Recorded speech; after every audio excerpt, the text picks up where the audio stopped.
Hello friend, अस्सलाम वालेकुम। मैं हूं शादाब खान और आप देख रहे हैं शादाब रिएक्शन चैनल। तो कैसे हैं आप सब? उम्मीद करता हूं कि ठीक होंगे। तो फ्रेंड, आज जिस वीडियो पे हम रिएक्शन देने वाले हैं वो बहुत ही अहम टॉपिक होने वाली है, जो कि आजकल बहुत ही चर्चा में बन गए हैं। और इसका टाइटल है वीडियो का, मौलाना महमूद मदनी का अवैसी के खिलाफ ऐलान।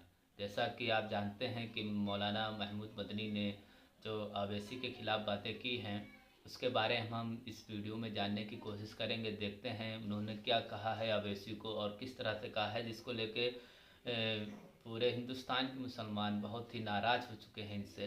तो चलिए पहले वीडियो को हम देखते हैं। वीडियो को डाला है अल कलाम टीवी ने।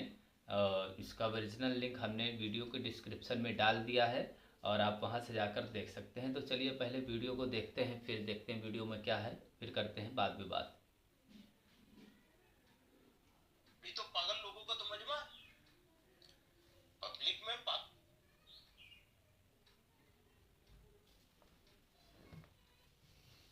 पीढ़ी तो पागल लोगों का तो मजमा है। पब्लिक में पागल लोग तो हो ही जाते हैं जब।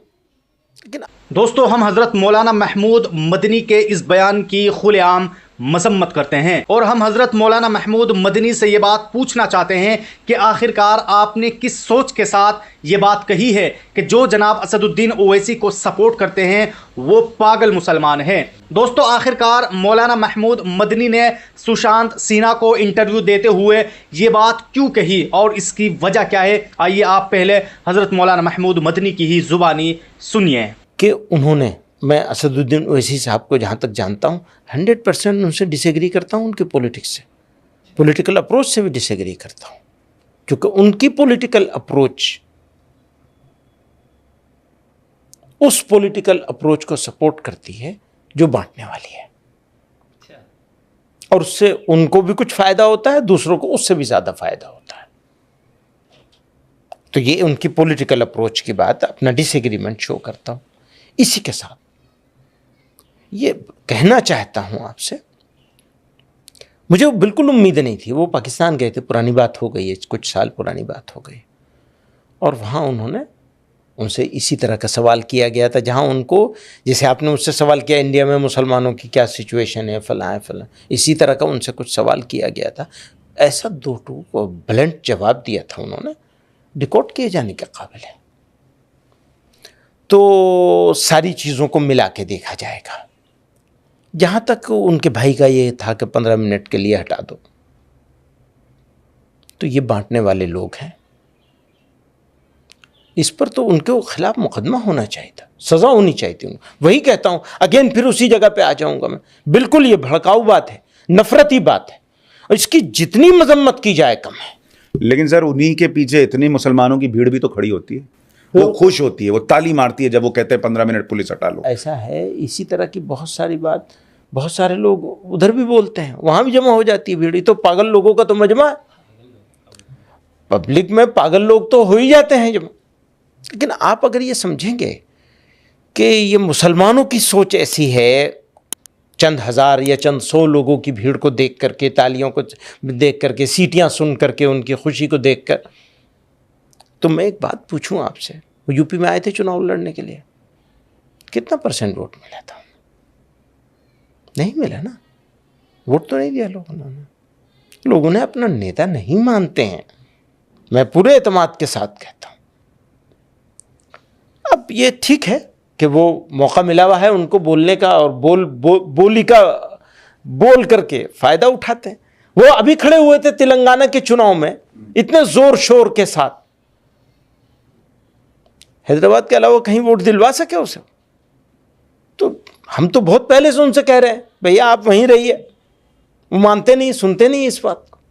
नहीं, पर वो उनके बयान इतने भड़काऊ होते हैं कि एक और मस्जिद शहीद, नामुनासिब बयान होते हैं, बिल्कुल नामुनासिब, अनबेरेबल होते हैं, अनबेरेबल, बिल्कुल अनबेरेबल होते हैं। कई सारे बयान। आप कहेंगे मुसलमानों को ओवैसी साहब के बयानों को थोड़ा साइड में कर देना चाहिए, बच के रहना चाहिए? हाँ, तो हम कहते हैं, तो कई बार और दोस्तों, इससे पहले भी हजरत मौलाना महमूद मदनी जनाब असदुद्दीन ओवैसी के बारे में ऐसा बयान दे चुके हैं, लेकिन आखिर में हमें यह बात भी देखने को मिली है कि जनाब महमूद मदनी ने अपने उस बयान से रुजू किया और खुलेआम मुफ्ती यासिर नदीम उल वाजिदी को इंटरव्यू देते हुए ये बात कही कि हाँ, मैंने ये बयान गलत दिया है और मैं कौन होता हूँ ये बात कहने वाला।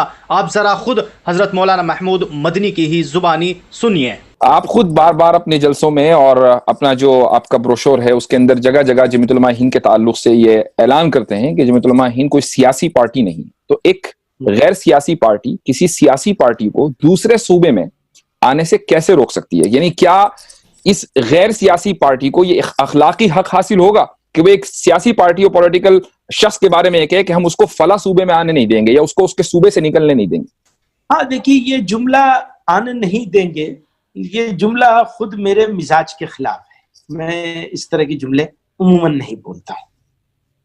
और किस रो में मैंने बोला है, तो ये आप इस पस मंजर में अगर देखेंगे कि भाई हम तो गैर सियासी पार्टी हैं, बुनियादी बात पर आ जाइए, सवाल पर जी। ये जुमलों पर तो ठीक है, जुमलों पर आप एतराज भी कर लेंगे, मैं मान भी लूंगा, मुझे उसमें कोई मेरा जाती इज्जत का मसला नहीं है, मैं माजरत भी कर सकता हूँ, वापस भी ले सकता हूँ।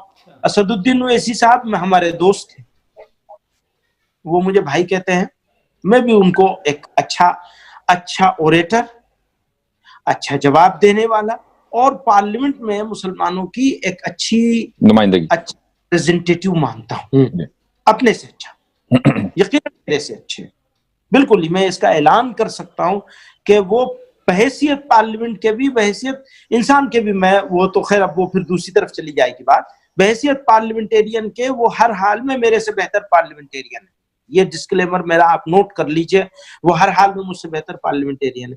अब आइए दोस्तों, हम बात कर लेते हैं कि हजरत मौलाना महमूद मदनी के इस बयान के बाद मुसलमान अपनी क्या राय दे रहे हैं।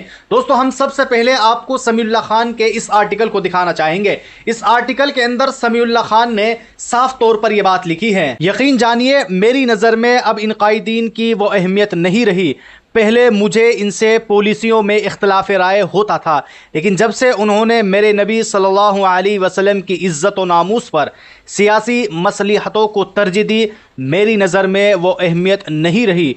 मुझे बहुत ज़्यादा तकलीफ़ है, बहुत ज़्यादा मेरा दिल बुरी तरह से जला हुआ है। उलमाए हिंद, अकाबिरीन देवबंद, उलमाए सुन्नी बरेलवी से लेकर आम मुसलमानान हिंद ने कभी नामूस रिसालत के वाकई और हकीकी मसले पर समझौता नहीं किया था, लेकिन आज ये लोग खुद को उलमा भी कहलाते हैं, लेकिन प्यारे नबी सल्लल्लाहु अलैहि वसल्लम की नामूस के लिए कुर्बानियाँ देने से कतराते हैं। इश्क रसूल, इश्क मुस्तफ़ा के हंगामे से डरते हैं, वो भी जमहूरियत की सियासी मसलिहतों को बहाना बनाकर। उफ, किस दौर में जी रहे हैं हम। और दोस्तों, इसी तरह वाजिद खान ने भी अपने एक्स हैंडल पर कुछ इस तरह लिखा है, ये हज़रत मुसलमानों को ग़ुलाम बनाने की रणनीति पर काम कर रहे हैं। इनके मुताबिक मुसलमानों को सियासत में हिस्सेदारी नहीं मांगनी चाहिए, वरना देश टूट जाएगा। तो दोस्तों, आप सब ने देखा कि हज़रत मौलाना महमूद मदनी के इस बयान के आने के बाद बहुत से लोगों ने साफ तौर पर उनके बयान की मुखालफत की है और ये बात कही है कि आखिरकार किस सोच के साथ हज़रत मौलाना महमूद मदनी ने यह बात कही है कि जो लोग जनाब असदुद्दीन ओवैसी के प्रोग्राम में शामिल होते हैं वो मुसलमानों की पागलों की भीड़ होती है। हम ये मानते हैं कि हज़रत मौलाना महमूद मदनी को ऐसा बयान नहीं देना चाहिए था, और वो भी ऐसे इंसान के सामने कि जो अक्सर मुसलमानों के खिलाफ बात करता है। बहरहाल दोस्तों, आप सब लोग हज़रत मौलाना महमूद मदनी के इस बयान पर अपनी क्या राय रखते हैं, आप लोग भी हमें कमेंट बॉक्स में ज़रूर बताएं।